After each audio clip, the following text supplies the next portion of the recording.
On this episode of Maginger Customs, we're going to check out the Matrixing welder MIG205DP.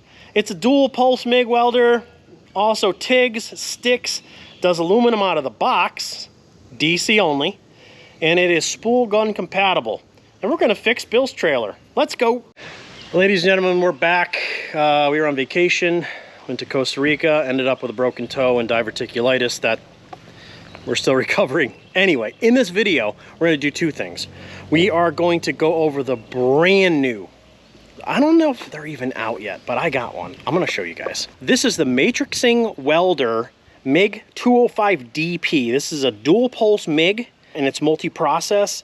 It will do lift TIG, it will do arc welding, it'll do MIG, and it'll do flux core, and it's dual pulse. It looks like a real nice package. Now, I always try to bring you guys things that are, you know, affordable and that work well. I have no experience with this at all. Literally, I just opened the box to see if anything was, like, what was in it, and we're just gonna make repairs with it. Bill had an unfortunate incident in this area here, where I think he said he hit it with his tractor.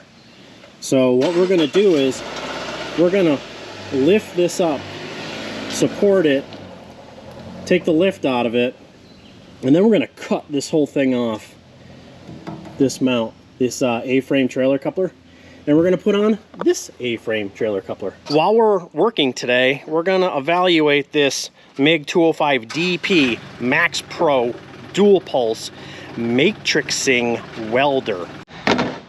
All right, guys, usually we're at my house and we're sitting on a table, but the Silverado will be the table today. So this is what you get. It's it looks fancy. Not sure that it is because I've never turned it on. I took it out of the package just to make sure everything was in it. And I'm gonna show you what you get.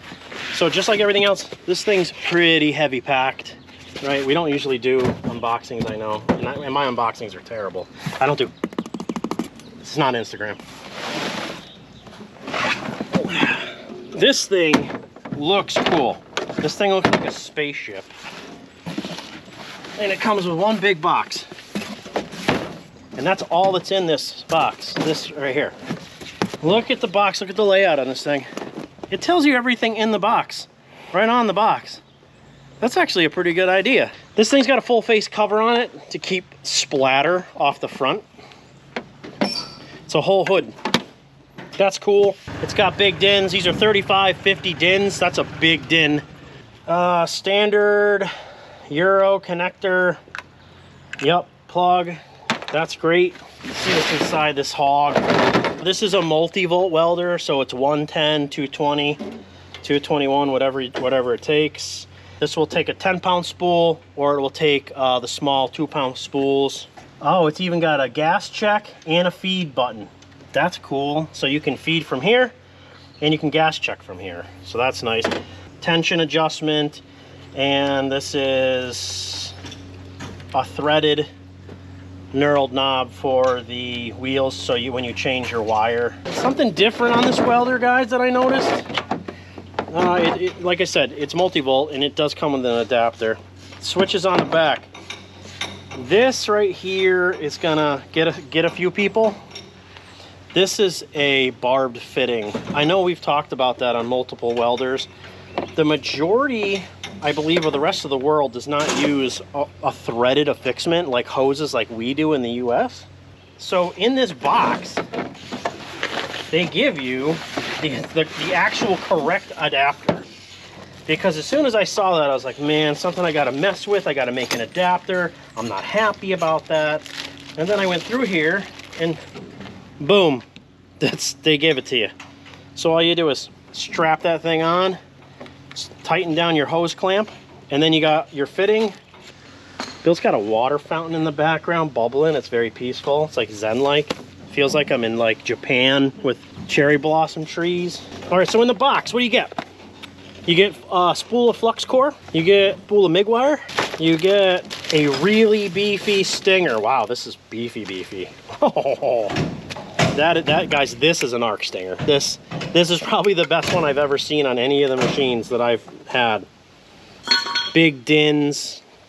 How many feet? Let's measure it against myself. This is 10 foot. So this is a 10-foot lead or 9.6 lead. This is going to be your 240 to 120 adapter. It's got extra feed parts, Allen wrench, comes with multiple tips. It does come with rollers. Now, I know you guys can't see this because the camera's not going to pick it up, but it's got a smooth roller and it's got a knurled roller because you can run aluminum through this machine. It does come with a hose, but it does not come with a gas regulator. So if you buy this machine, you want a MIG, make sure you pick up your favorite flavor of regulator, but it does come with the hose. Ground clamp, let's take this out and give this thing a touch because sometimes they're terrible. Let's see how this one is. Same thing, about 10 feet. It seems fairly light duty, I gotta be very honest. These stamped steel ones come on just about all the welders. I like the upgraded, like the bronze ones you can get. So something to make sure these connections are tight or you will overheat this. But I mean, it'll do the job. It will work with a spool gun. It does have a spool gun port on it, doesn't it? Yep, it does. They did not send me a spool gun, so I cannot demonstrate that for you. Let's check out this MIG whip. This thing seems like a brick house. I like it. Dude, wow. I mean, this is stout. The handle is stout. Orbital strain relief. Tension pull. It doesn't have a twisty, but it's got the big tips. This is set for, this actually says 1.0 aluminum, so we're going to change that. It's got a gas ring in it easily. But I mean, this is a nice quality gun. And like I said, it's standard Euro. And one of the things that I felt was important that I don't really show you guys, this MIG welder, let me see if I can find it on it. Right here. Multifunction mode welder, large LCD screen, blah, blah, blah. We don't care about that. Single click intelligent selection for welding rods. Fast storage because it'll store 50 presets. So this thing's going to store your presets for MIG, stick, aluminum. But here's the part that we never test. Compatible with generator. I can't tell you guys how many times people in my comment section have asked me, hey, like, can you run that welder with a generator? Most of the time I'm not sure. And a lot of the inverter welders are sensitive, and I'm like, I don't know if I necessarily do that. But here's Bill rolling out Harbor Freight's best, the Predator 9000. We're gonna weld with that machine off the Predator. So if you guys are always asking that question, we're gonna answer it today for you. All right, so Bill went ahead and popped off the, what the hell is that thing called? The trailer foot? Trailer jack feet. So I think what we're gonna do is take a death wheel and we're just gonna cut here, right there on both sides. We're gonna cut it, get this out of the way, and then we're gonna take these welds off, smooth them down, and then we're gonna refit, and we're gonna try out that new welder. This is a Bauer unit. It does not have much power, and I believe it's brushed, but it's good for not blowing these wheels apart because it doesn't have any snot, so if it starts to bind, it'll just slow down. I don't know if that makes a difference to you guys or not. I don't, obviously not sponsored by Harbor Freight, and I don't actually recommend half their stuff, but this one's pretty decent, and especially when you're, quote, out in the field. I mean, we're not in the field, but we're at Bill's house.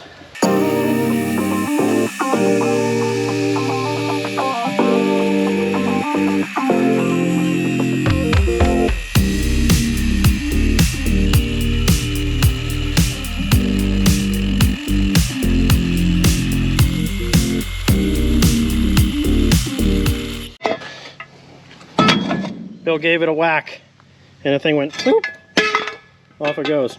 So now what we're going to do is get rid of all this weld. We're going to flap wheel all that out and clean up the surface and then re-weld it and see how that new welder's going. You guys can't see me because of the sun. There we go.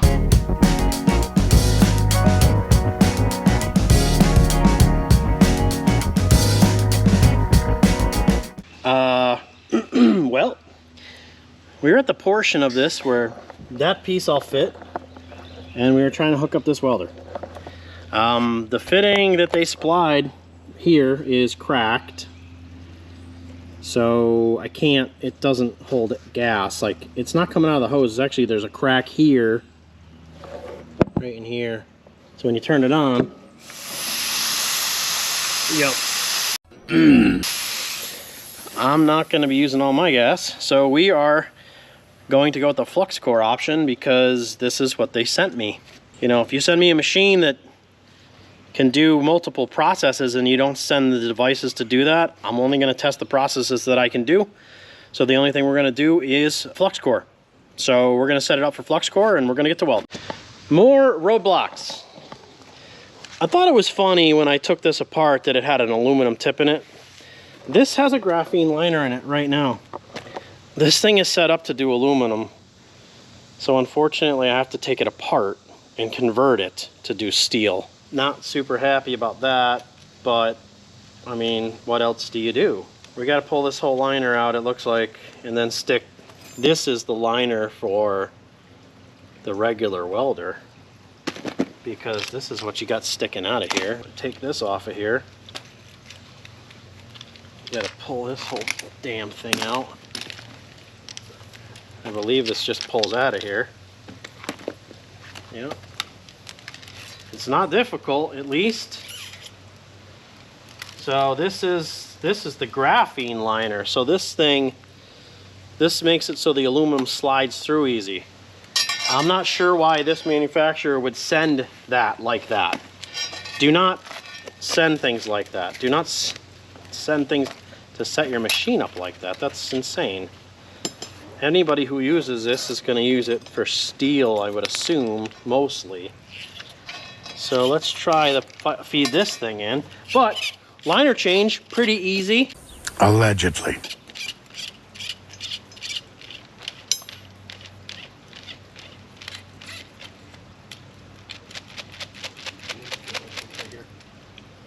Well, this is supposed to go all the way in here, though. Oh, I see. Well, how the hell is that going to work? It's like right in the handset here. I can feel it. Unacceptable condition! I don't understand how any of this goes together. This liner bottoms out here, in there. What are you supposed to do here? This is a metal liner. What are you supposed to do here? Come on now, dog. Come on, man. This doesn't even make sense. Like, you got to change this piece out. Yeah, I did that. So I got this piece in there because this is for the aluminum. I don't know why this was set up for aluminum. If you're watching this, Jason, or whoever sent this to me, don't send machines set up for aluminum. That's crazy. There's this piece right here. This is supposed to go here. But this liner is too long. Am I supposed to cut this liner? What am I supposed to do here? Do I cut this much off this liner? I've been trying to feed wire through this thing for like 20 minutes. It's like hung up. We took the liner back out to make sure like it was going through the liner smooth. I mean, Bill's been holding it at all kinds of weird angles for me. I mean, Bill, I don't know what else to do here. Like what is it hitting? Maybe if I back the liner out, hold on. Nope. Wait.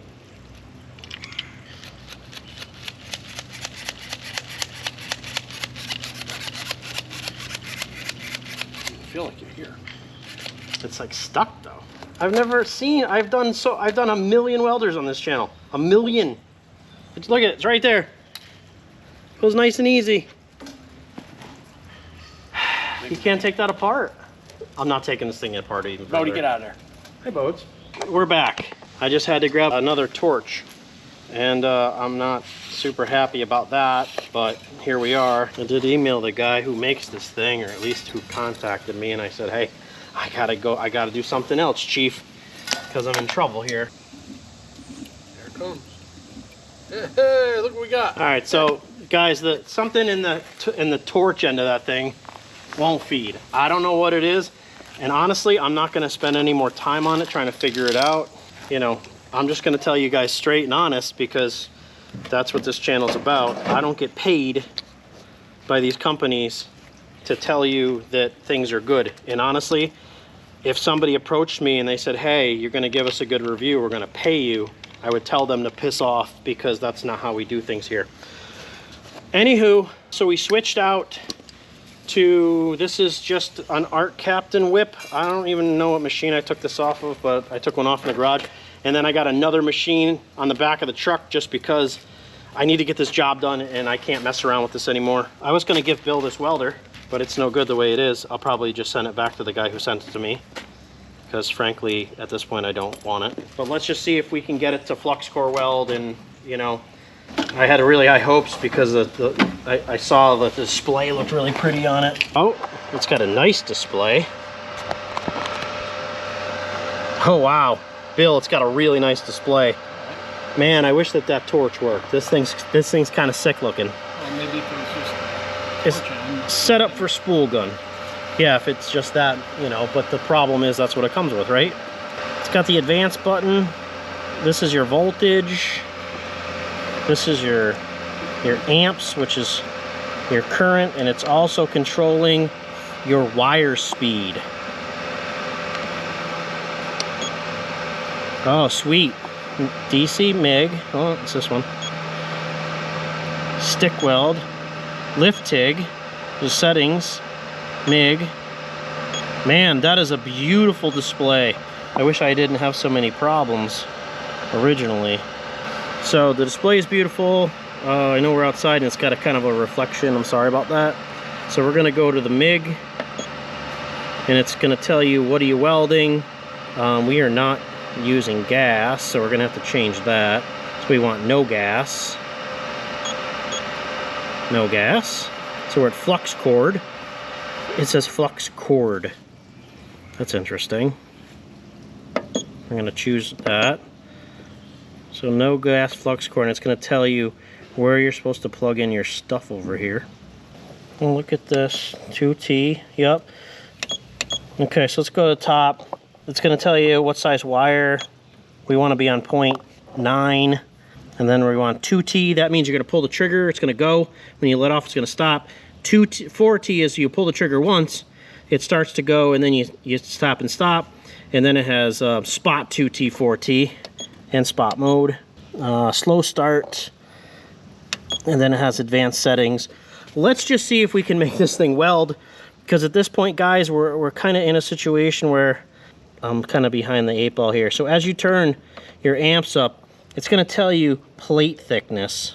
Anyway, guys, we got to get at it because we're going to lose light soon. We're going to swap this over to the generator. I wanted to show you guys the display just on the 110, but I wouldn't be able to talk through it with the generator running. So we're going to power this back off, switch it to the 240 volt. We're going to run the generator and we're going to try to get to welding.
Well, it actually welds awesome. The issue with the gun is probably anomaly. It welds beautiful, even flux core welds beautiful. I'm gonna grab a brush and clean it up. I'm not gonna use a grinder because, you know, a grinder and paint make you the welder you ain't. Let's get this all cleaned up and I'll show you guys. But I mean, guys, look at that. That's flux core. That's pretty damn good. Pretty happy with that. Obviously we had to go vertical or upside down. So that wasn't really as pretty as it could have been. And I was fighting for line speed, so I adjusted the machine so I had more line speed. So I could fill, because we had a little bit of a gap there too. Not bad. Okay, hurdles. Obviously the torch that came with the machine is, mine doesn't feed. The machine was set up for aluminum and not set up for steel, but the display is beautiful. The pulse on it's good. The display is easy to run, and I mean, overall, it seems like it welds well. I was very frustrated with, you know, the fittings cracked. I can't use MIG. Obviously, we would have tried to MIG it over the flux core. Glad the flux core came with the machine. The machine does not come with a regulator. So, you know, for what it costs, I'll have a link in the description. It runs well. The torch for me is probably just I'm assuming it's a defect. You know, it won't come up through the, like where it starts to bend, right, Bill? That's where you could feel it. Yeah. Right where that comes through the bend, it wouldn't feed past that. There may be something hanging it up in there, but you know, what are you gonna do? We could have taken the torch apart, but honestly, how much time am I gonna spend? You know, and I'm just supposed to touch on a couple points and give you guys a quick video. We're gonna touch this thing up and we're gonna paint it a little bit. You know, guys, these are inexpensive import welders. This one has a beautiful LCD display. It has 50 saving presets in it. It is a dual pulse MIG. It's set up for aluminum, so it obviously does aluminum, so it'll do aluminum with a graphene liner or aluminum with a spool gun. It'll stick weld and it'll lift TIG. Obviously I didn't run any of that stuff because, you know, it doesn't come with it, and who wants to watch me stick weld? We can TIG, but anyway, guys, this is a competition smoker, guys. I don't know if I showed you this hog. Bill is a competition meat slayer. He makes probably the best brisket in the Northeast. I don't even know if I can legally claim that, but he brings me and the family some and they smash it immediately because it's so good. So Bill, thanks for the brisket. He brought us some last week. He watched our house for us. Bill's a good friend. So guys, do you want a beautiful display and something that's a dual pulse MIG? Maybe the Matrixing welder MIG205DP is the welder for you. You know, it's got a couple little hurdles on our end, but the thing welds awesome, and it's a pretty display. So you can check it out in the link, and you watch me do it. And if me and Bill can do it, you can do it. So thanks for watching.